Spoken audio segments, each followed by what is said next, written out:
لا تنسى الاشتراك وتفعيل جرس الإشعارات لتتوصل بجديدنا دائما. Accusing the Iran for everything, I think that is not necessary and also is not beneficial for the both countries. I think that when we say that Al-Qaeda has relation with Iran is completely a joke. We do not forget, and everybody do not forget, that bin Laden is a Saudi citizen and has a strong political and economic relations with inside of the Saudi. I think that everybody does not forget that from the 19 people of the people that committed the 11th of September, 15 people of that 19 was the Saudi citizens. So it seems that, and also now in this room, I think that many people also knows that which country or which countries has supported the Daesh for many years. Just I would like to mention that the things that Minister mentioned here is completely against and opposite to the policy of the European Union leaders and even United States that does have relations with Iran regarding especially the recent cases of the nuclear negotiation. And also there's some kind of the relations that also Iran has with other regional countries shows that Iran also has some kind of the logical policy. Inviting Iran to present in the coalitions that for the things that for them solving the problem in Syria shows that Iran is a main partner for the solving the problem in the Syria. That's all. Now on the third issue, the Honorable Consul General from Iran, I didn't say anything that was not based in fact. Doesn't the Iranian constitution say export the revolution? Doesn't the constitution say take care of the Shia, the dispossessed, as you call them? Didn't Iran create Hezbollah?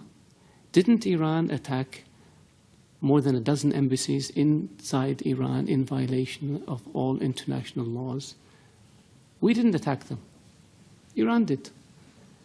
Didn't Iran manage, plan, and execute the 1996 attack in Khobar Towers against the American Marines? Yes, they did. The control officer was Brigadier General Sharifi.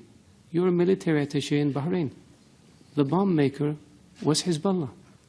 The explosives came from the Bekaa Valley. The top 3 leaders of the plot escaped and have been living in Iran ever since. Isn't that sheltering terrorists? One of them we captured last year in Lebanon with an Iranian passport, not a Saudi passport, even though he's a Saudi citizen. Isn't that aiding and abetting terrorists?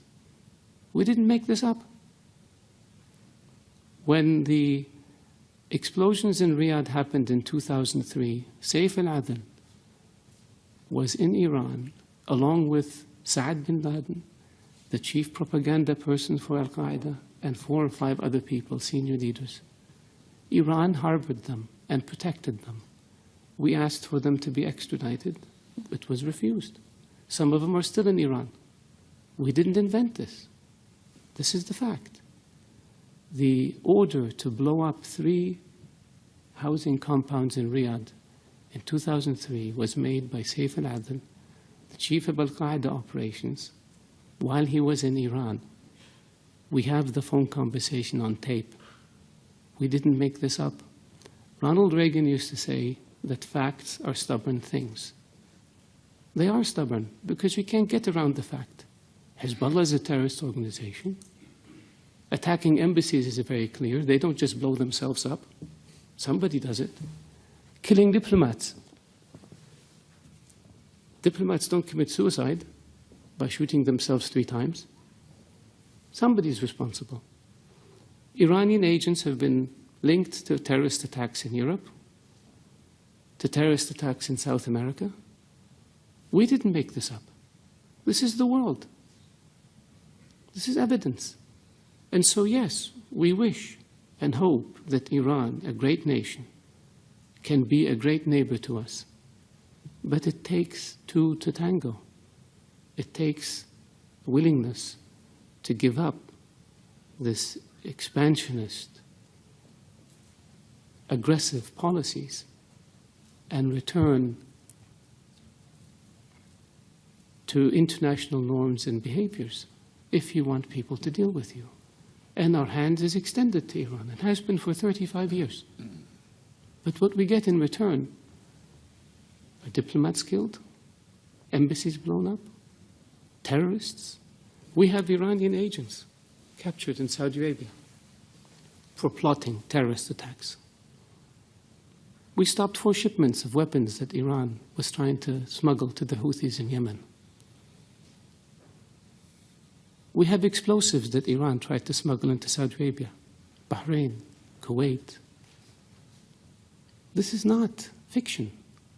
And this is not child's play. This is aggressive behavior. This is unacceptable behavior.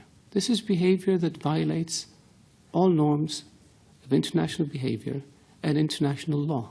That's why Iran is designated as a state sponsor of terrorism, and that's why Iran is sanctioned for its support of terrorism, not by us, by the international community. So could it be that the whole world is wrong and Iran is right? Could it be that maybe international law that says peaceful relations and non-interference in the affairs of others is wrong, and Iran's approach of aggressively pursuing your objective, irrespective of how you do it, is correct? I don't think so. So if you want a Saudi official to not be critical of Iran, behave in a way that doesn't expose you to criticism. And so far, your history has been one of death and destruction, disregard for international law, and disregard for principles that have existed since the advent of nations, which is good neighborliness and non-interference in the affairs of others. إن أعجبك الفيديو لا تنسى الإعجاب والاشتراك في القناة.